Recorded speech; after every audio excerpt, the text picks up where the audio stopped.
Oh, Saya pasrahkan, kami serahkan kepada pihak daripada guru-guru kita untuk silakan bernegosiasi dengan pihak-pihak Alfamart dan pengelola atas layaknya dan baiknya itu harus seperti apa. Allahu Akbar. ini kelompok-kelompok yang seperti itu tuh tidak pernah memberikan kontribusi kepada masyarakat selain menghakimi orang.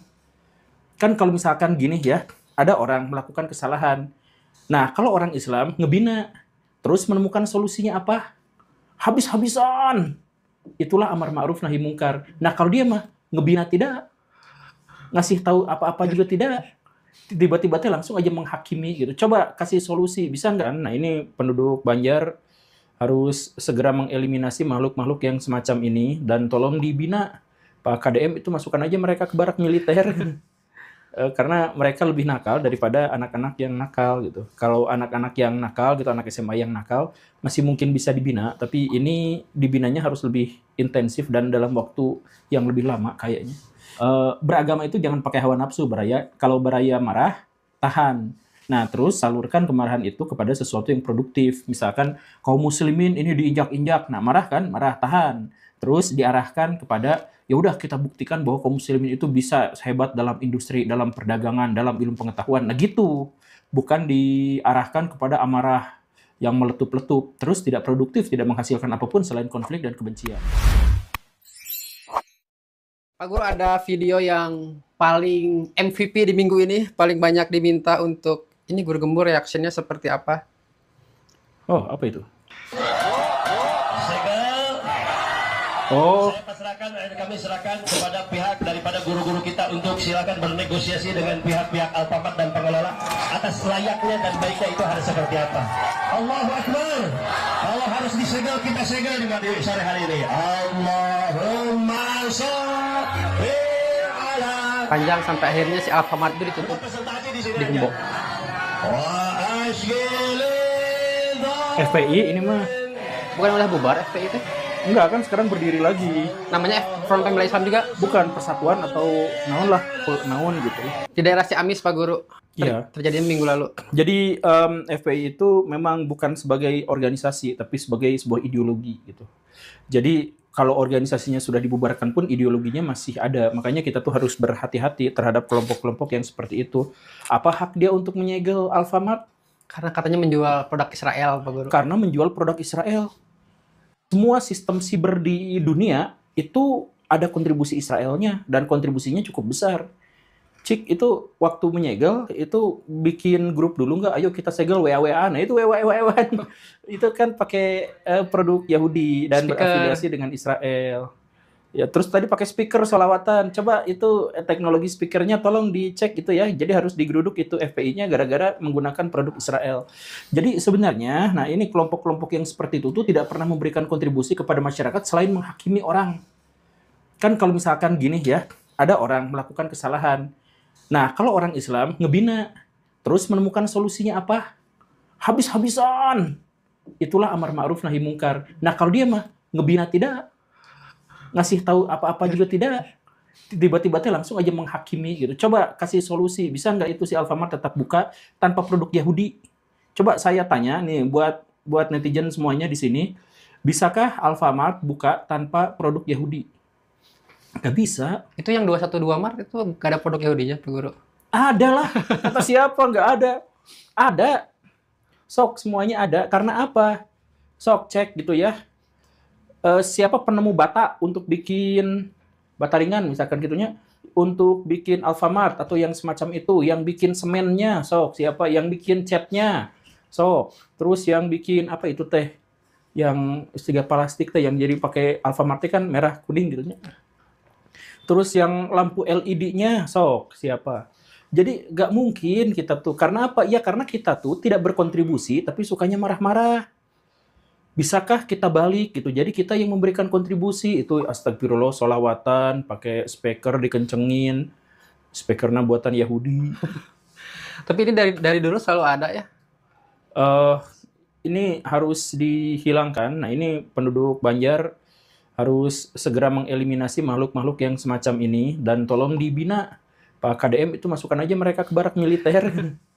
karena mereka lebih nakal daripada anak-anak yang nakal gitu. Kalau anak-anak yang nakal gitu, anak SMA yang nakal masih mungkin bisa dibina, tapi ini dibinanya harus lebih intensif dan dalam waktu yang lebih lama kayaknya.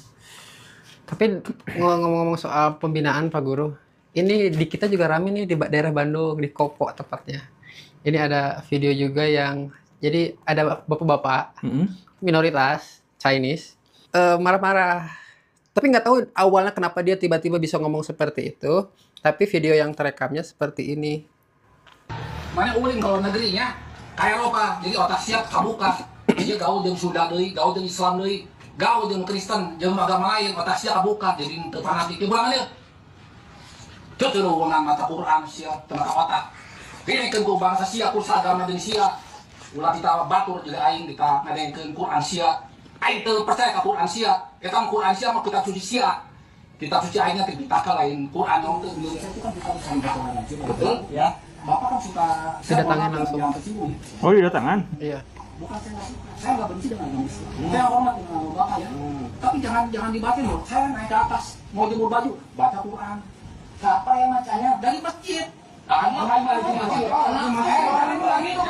Oh. Sudah cut lah. Sudah tahu ujungnya Pak Guru. Pertama, ujungnya kemana bukan? Enggak, tapi pada akhirnya dia dijemput juga sama Polisi. Itu dia masalahnya. Oke, gini ya. Pertama, si bapak itu mengungkapkan hal yang lumrah di kalangan sebagian etnis orang Tionghoa. Jadi banyak orang Tionghoa di Indonesia tuh yang sok kamu mah rek Kristen teu naon, rek Buddha teu naon, rek Hindu teu naon, asal jangan Islam. Kenapa? Ya karena gitu. Karena kalau misalkan jadi gini nih ya, sok silakan Baraya tandain. Ini mah fenomena sosial ya, bukan sesuatu yang akhirnya harus digimanain. Banyak orang-orang etnis Tionghoa yang kalau bisnis hanya sesama mereka saja. Tidak mau gabung sama yang muslim atau yang pribumi. Karena apa? Karena daya juang dan mentalitasnya itu beda. Coba misalkan gini ya, saya kan pernah mengajar di sekolah Kristen. Berapa lama Pak Guru? 2 tahunan lah atau 3 ya? tahunan, cukup lama. Dan dipecat gara-gara dianggap ekstremis Islam. Tapi ya tidak apa-apa lah. Nah, di antara mereka itu bahkan banyak yang suka ganti nama. Jadi misalkan gini, saya tuh inget ada orang Kristen namanya teh Faisal. Pas lulus SMA tuh namanya ganti. Kenapa? Karena nama Islam ini susah nyari kerja di kalangan orang-orang etnis Tionghoa. Kata dia, pengakuan dia sepihak gitu ya. Kata dia seperti itu. Makanya yang nama-nama Islami dalam tanda kutip yang dipakai sama Chinese itu mah hanya untuk nama-nama marga Halim misalkan gitunya. Nah, gitulah. Nah, tapi kalau misalkan untuk nama depan itu kayaknya tidak ada di antara mereka. Mendingan pakai nama Barat, pakai nama Italia daripada pakai nama lokal, nama Cina, apalagi nama Indonesia, nama Islam. Gitu. Karena apa? Karena di antara mereka mah orang-orang Chinese sudah ada ya yang saya tahu gitu ya. Ada semacam stereotip yang tersembunyi gitu. Jadi banyak di antara mereka tuh yang susah bergaul dengan orang-orang pribumi Islam karena bingung bagi mereka teh, ari kita teh gitu ya. Nah, tapi spesial untuk akang kokoh-kokoh Cinanya itu ya. Apa ya? Si kokoh-kokoh Cina itu tuh seharusnya kalau memang mau berbaur, ikut berkontribusi. Jadi saya tuh ingat dan kenal gitu ya, kokoh-kokoh Cina, pemilik Farmhouse. Lembang. Ya, terus yang satu lagi yang di Lembang, nah itu teh saya teh kenal si bapak itu teh. Sangat nyunda dan tradisinya sangat nyunda. Dan bahkan dia nyumbang ke masjid lebih banyak asal nama daripada ke tempat ibadah agama yang lain. Dan dia tuh mempromosikan toleransi, mempromosikan dia bilang, kita tuh minoritas dan kita tuh banyak yang orang kaya. Bisakah kita merangkul dengan orang-orang yang pribumi, ngasih mereka penjelasan, ngasih apa ya tata cara mengelola uang dan sebagainya, dan dia tuh terbuka pisan gitu untuk acara-acara bersama, open house antar agama dan sebagainya. Dia tuh rajin banget, luar biasa dalam hal itu. Nah, kalau sudah seperti itu kan terjalin hubungan kerjasama yang baik. Jadi kepada orang-orang muslimnya saya minta jangan menjadi radikal, Nah, buat yang koko-koko Cina juga jangan radikal. Kita tuh bisa bergaul dan bekerja sama dengan orang-orang di seluruh dunia dan lintas budaya. Kenapa tidak gitu ya? Nah, apalagi misalkan yang koko-koko Cina itu sebenarnya ketika ada tindakan yang seperti itu mengancam bukan hanya untuk dirinya saja, tapi untuk Cina-Cina yang lain. Iya betul. Dan dia itu yang bikin repot adalah dia tuh double strike Pak Guru. Ke Ya, suku Sunda iya. Ke suku Sunda iya. Ke agama Ke iya. agama iya. Nah, ini coba ya, saya mohon maaf. Kenapa krisis ekonomi 98 mengarahkan pada pembantaian orang-orang etnis Tionghoa? Salah satu alasan yang paling mendasar adalah orang etnis Tionghoa itu jarang bergaul dengan orang-orang non etnis Tionghoa, itu yang pertama. Kemudian yang kedua, mereka tajir melintir. Sok, sudah makaya, tapi tidak mau berbaur. Akhirnya jadi sasaran. Coba cek aja itu etnis Tionghoa banyak yang bertahan di Indonesia. Coba lihat latarnya kenapa bisa seperti itu. Ada yang disumputkan sama orang pribumi, ada yang rumahnya tulisan ini milik pribumi, padahal Cina gitu ya. Nah, karena ada pembelaan. Kenapa? Karena mereka tuh berani berbaur dan mau bekerja sama. Betapapun misalkan mereka budaya nyari duitnya lebih kental misalkan, tapi kan tetap kita teh sesama manusia, sesama tetangga bisa saling bekerja sama gitu dan introspeksi gitu. Jadi yang Muslim sama yang Chinese ya mendingan jadi Felix Yao, Muslim tapi Chinese. Tidak bercanda itu mah ya. Begitu. Dia kan udah dibawa tuh Pak Guru ke kantor polisi. Menurut Pak Guru dia di level menistakan agama nggak? Di level itu adalah ekspresi reaktif dia. Jadi dia tuh bukan beraksi, dia tuh bereaksi. Dia di rumah keganggu terus sama sholawatan, misalkan kan. Dia tuh ngobrol sama orang lain, tapi ia mendapati hal-hal yang tidak profesional gitu. Nah, jadi itu tuh adalah reaksi. Reaksi yang berlebihan dari tindakan yang dia terima yang juga adalah sangat berlebihan gitu. Jadi nggak usah dilaporkan kepada polisi, menurut saya nggak usah digelandang kepada polisi. Dan polisi juga kan biasanya minta ongkos tambahan dari polisi. Iya, begitu ya. Jadi Ya semoga berakhir baik lah. damai aja lah. Kalau misalkan saling memaafkan udah selesai dah itu mah. Ya. Gitu.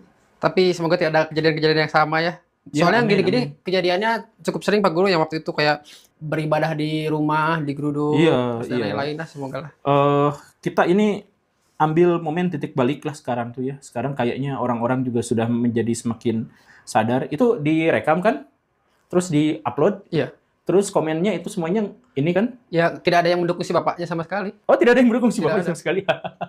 Aduh, ternyata masih PR-nya masih sangat banyak ya.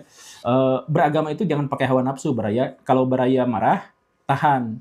Nah, terus salurkan kemarahan itu kepada sesuatu yang produktif. Misalkan kaum muslimin ini diinjak-injak. Nah, marah kan? Marah, tahan. Terus diarahkan kepada ya udah kita buktikan bahwa kaum muslimin itu bisa hebat dalam industri, dalam perdagangan, dalam ilmu pengetahuan. Nah, gitu.